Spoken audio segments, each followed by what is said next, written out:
Welcome to Kenton Teaches. Enjoy the video. In this video, I will explain how to make a tree of life. To begin your family history journey, start by gathering basic information from your closest relatives. Talk to your parents, grandparents, and even great-aunts and uncles. Their memories hold precious stories and crucial details that can fill in many gaps. Make sure to write everything down clearly, perhaps in a notebook or a simple digital document, to keep it well organized. Once you have your initial information, it's time to expand your research. Online genealogy platforms offer vast collections of historical records, including birth, marriage, and death certificates. Don't forget to check local libraries and archives for unique documents like old newspapers or property deeds.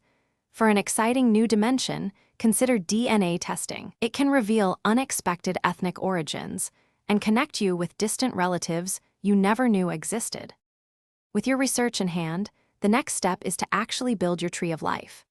Many excellent software programs and online platforms are available, some even free, to help you visualize your family history. Carefully enter all the names, dates, and relationships you've discovered. As you connect each person to their parents, partners, and children, you'll see your family's intricate web of connections grow before your eyes, often spanning many generations.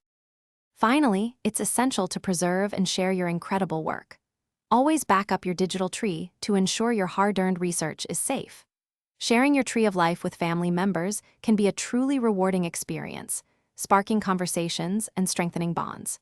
You can also enhance your tree by adding cherished photographs, personal anecdotes, and historical documents, making it a living, breathing legacy for future generations to explore and appreciate. Thanks for watching. Please subscribe if this video was helpful.